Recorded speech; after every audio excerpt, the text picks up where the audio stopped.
Isang signature campaign naman ang inilunsad ngayong araw upang himukin si Camarines Sur Congresswoman Leni Robredo na tumakbo bilang Vice-Presidente ni Mar Rojas. Ito ang balita ni Roderick Mendoza. Sa kabila ng naging pahayag ni Camarines Sur Representative Leni Robredo na hindi pa siya handa na tumakbo sa mas mataas na posisyon, buo naman ang tiwala ng iba't ibang grupo sa kanyang kakayahan at kwalifikasyon.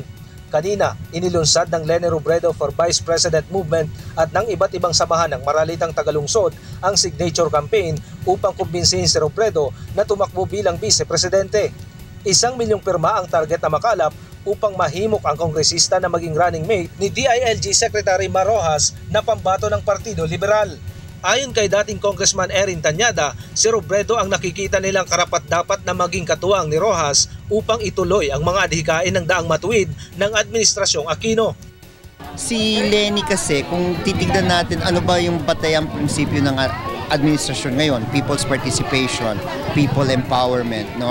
At kung titignan natin yung mga batas at paninindigan ni Congresswoman Leni sa kanyang pagiging Congresswoman sa Camarines Sur sa Naga, ito rin ang ginagawa niya, no, sa kanyang distrito. So kung naghahanap si Pangulong Noynoy, naghahanap si Secretary Mar kung sino ang magpapatuloy rin, no, bilang pangalawang pangulo sa tuwid na daan, sa tingin namin si Congresswoman Leni na ito. Para naman sa isang grupo ng maralitang tagalungsod, suportado nila si Robredo dahil sa pagiging tapat at mabait nito at wala itong bahid ng katiwalian. Si Leni ay isang napakabait na may bahay, mabait na congresswoman. May isa siyang salita, pag nilapitan mo, siya ay makikinig sa iyo na walang-wala sa ibang mga tawag dito, sa ibang mga kandidato. Siya talaga ay marunong makinig. Sinusuri niya, ina-analyze niya, at kung meron siyang magagawa, sasabihin niya. Pag hindi niya kaya, sasabihin din niya at maghahanap ng solusyon kung paano. Una nang sinabi ni Robredo na sa tingin niya ay kulang pa siya ng karanasan upang tumakbo sa mas mataas na posisyon.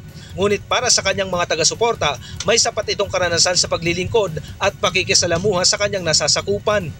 Bagamat 3 taon pa lamang sa Kongreso si Robredo, nasaksihan naman ito ang pamamalakad ng kanyang yumaong asawang si DILG Secretary Jesse Robredo na nanungkulan bilang alkalde ng Naga City sa loob ng 18 taon. Alam natin na may karanasan siya kung paano makipag-usap, no, makipag-ugnayan sa iba't ibang mga sektor ng ating bansa.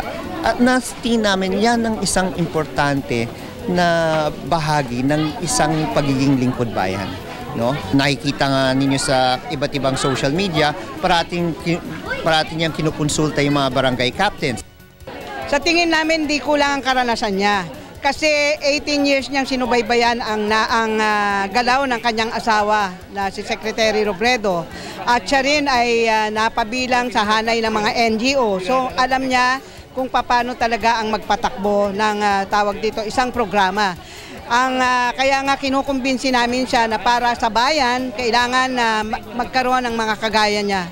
Tatagal ang signature campaign hanggang sa buwan ng Oktubre bago ang filing ng Certificate of Candidacy. Magkakaroon din ng online petition at kampanya sa pamamagitan ng social media. Ayon pa kay dating Congressman Tanyada, isusulong niya ang nominasyon ni Robredo bilang Vice-Presidente sa nalalapit na pulong ng Partido Liberal. Roderick Mendoza, UNTV News Worldwide.